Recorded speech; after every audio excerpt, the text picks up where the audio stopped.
کیا کسی نبی، غیر نبی، اولیاء اللہ، ولی اللہ کا مزار بنانا جائز ہے یا شرک، کفر، بدعت اور ناجائز ہے؟ السلام علیکم ورحمۃ اللہ وبرکاتہ۔ اس ایپیسوڈ کے اندر ہم اس بارے میں ایک حدیث آپ کو کوٹ کروں گا جس سے آپ کو اس کے جائز ہونے کا ثبوت ملے گا۔ فار ایگزامپل آپ کو ایگزامپل دیتا ہوں، اگر یہ چیز مزار بنانا ناجائز ہوتا تو مدینہ شریف میں مسجد النبوی کے اندر ہمارے پیارے آقا صلی اللہ علیہ وسلم کا روضہ اقدس نہیں ہوتا، گنبد خضرا نہیں ہوتا، گرین ڈوم نہیں ہوتا، جالی مبارک نہیں ہوتی۔ ایسے ہی حضرت ابو بکر صدیق رضی اللہ عنہ کا بھی مزار مبارک نہیں ہوتا مدینہ شریف میں مسجد النبوی میں حضور صلی اللہ علیہ وسلم کے پاس۔ حضرت عمر فاروق رضی اللہ عنہ کا بھی مزار مبارک نہیں ہوتا مدینہ شریف میں مسجد النبوی میں حضور صلی اللہ علیہ وسلم اور حضرت ابو بکر صدیق رضی اللہ عنہ کے پاس چالی مبارک کے پیچھے۔ کیا یہ مزار مبارک ابھی بنے کہ یہ پہلے ایک سادی گریوز تھیں، ان کے اوپر کوئی بلڈنگ کنسٹرکٹ نہیں تھی؟ کہ ابھی یہ مزار جو میں نے 3 ایگزامپل دیے اس کے اوپر کوئی اعتراض کر دے کہ یہ تو بھئی ابھی 200-300 سال پہلے ہی گنبد خضرا بن گیا ہو، یا 400-500 سال پہلے گنبد خضرا بن گیا ہو، یا حضور صلی اللہ علیہ وسلم کے زمانے کے بعد دور صحابہ کے بعد یا دور تابعین تبع تابعین کے بعد یہ مزار مبارک بن گئے ہوں، اور کیا کہتے ہیں پہلے حضور صلی اللہ علیہ وسلم کے زمانے کا یعنی کہ صحابہ کرام کے زمانے میں ایسے یا تابعین یا تبع تابعین کے زمانے میں ان تینوں کے مزار مبارک نہیں ہوں گے، کوئی بلڈنگ نہیں ہوگی، وہ صرف ایک پلین میدان میں ان کی مطلب کہ قبر مبارک ہوگی، مٹی ہوگی اس میں، بس ان کے اوپر نہ کوئی گنبد ہوگا نہ کوئی بلڈنگ ہوگی۔ تو اس کا ثبوت میں آپ کو ایک حدیث مبارکہ سے دیتا ہوں جو کہ سیدہ عائشہ صدیقہ رضی اللہ عنہ کی حدیث مبارک ہے، تو آپ اسے سماعت فرمائیں۔ اعوذ باللہ من الشیطان الرجیم، بسم اللہ الرحمن الرحیم۔ حضرت ابو الجوزا اوس بن عبداللہ رضی اللہ عنہ سے مروی ہے کہ ایک مرتبہ مدینہ منورہ کے لوگ سخت قحط میں مبتلا ہو گئے۔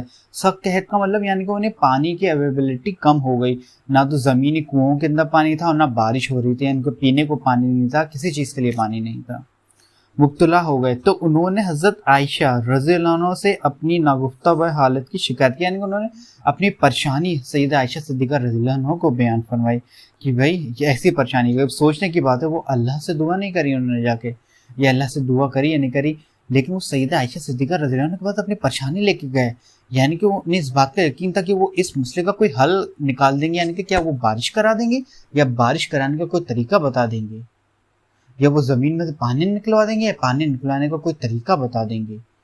آگے دیکھیے آپ کو خود معلوم ہو جائے گا۔ ام المومنین عائشہ صدیقہ رضی اللہ عنہ نے فرمایا، حضور نبی اکرم صلی اللہ علیہ وسلم کی قبر انور یعنی روضہ اقدس کے پاس جاؤ اور وہاں سے ایک کھڑکی آسمان کی طرف اس طرح کھولو کہ قبر انور اور آسمان کے درمیان کوئی پردہ حائل نہ رہے۔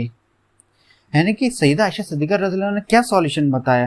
انہوں نے یہ نہیں کہا کہ تم مسجد النبوی میں جاؤ اور وہاں پہ جا کے 2 رکعت نفل پڑھو اور پھر اس کے بعد اللہ سے دعا مانگو، یا اتنی عبادت کرو یا روزہ رکھو پھر اس کے بعد اللہ سے دعا مانگو، کیا کہتے ہیں اللہ بارش کرا دے یا اللہ اس طرح سے چیز کرا دے، تم لوگ میرے پاس کیوں آ رہے ہو؟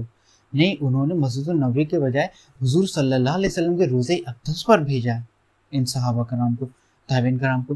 کیوں بھیجا اور وہ صحابہ کرام کیوں آئے؟ کیونکہ وہ گھر جہاں پہ حضور صلی اللہ علیہ وسلم کا روضہ اقدس تھا وہاں پہ سیدہ عائشہ صدیقہ رضی اللہ عنہ کا وہ گھر تھا، وہ وہاں پہ رہتی تھی، تو وہ ان کی پرمیشن لینے آئے تھے، وہ خود چاہتے تھے کہ خود یہ ہمیں پرمیشن دیں تاکہ ہم روضہ اقدس حضور صلی اللہ علیہ وسلم کے وسیلے سے بارش کرائیں، بارش ہو۔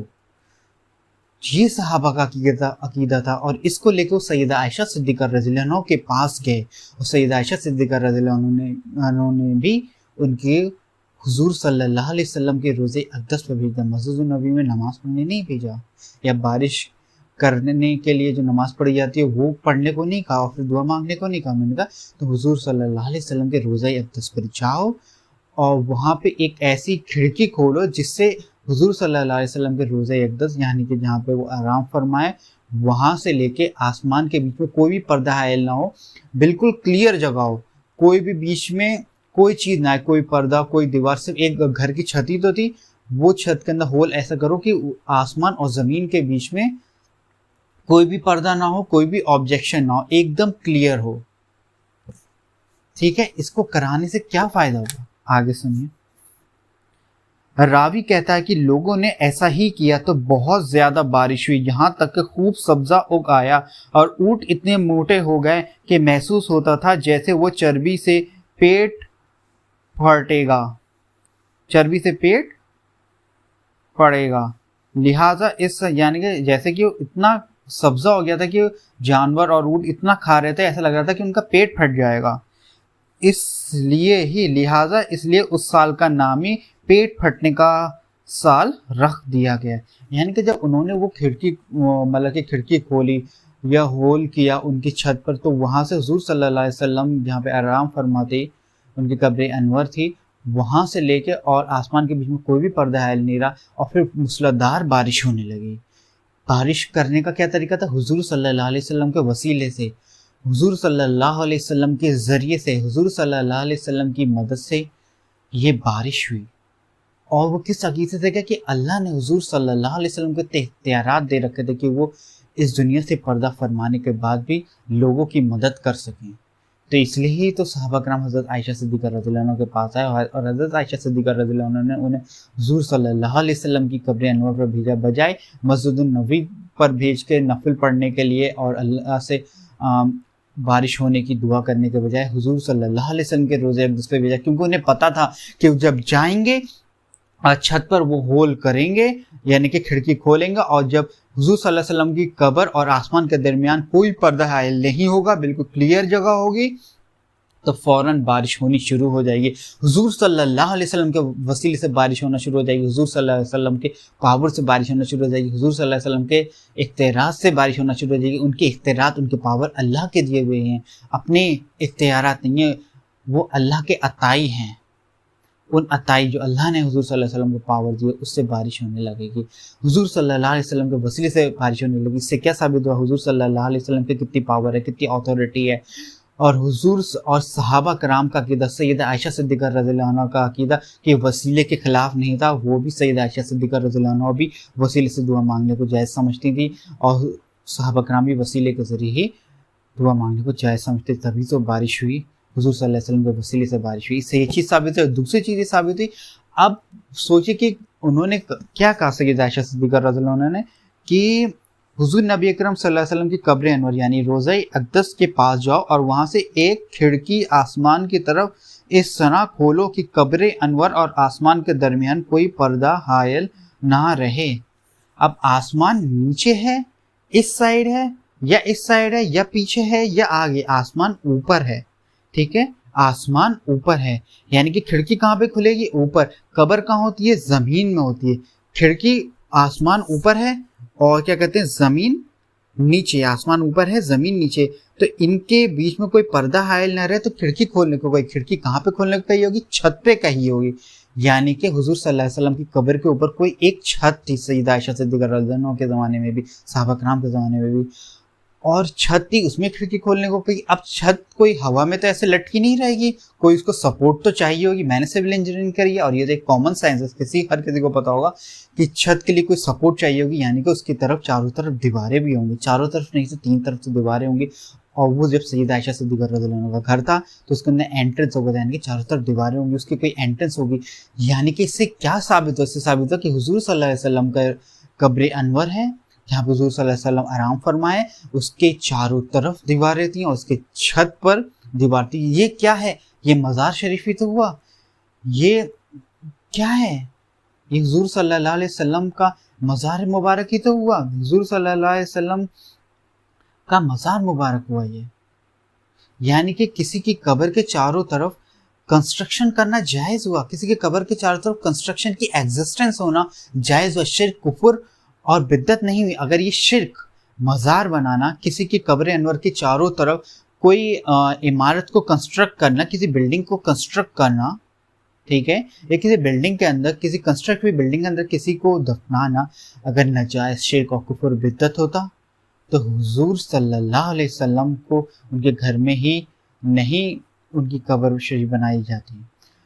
حضور اگر بنائی بھی جاتی تو وہ گھر کو مسمار کر دیا جاتا اور صرف کہا جاتا کہ بھائی قبر کے چاروں طرف ایسے کوئی دیواریں ہونا, کوئی کنسٹرکشن ہونا, کوئی بلڈنگ ہونا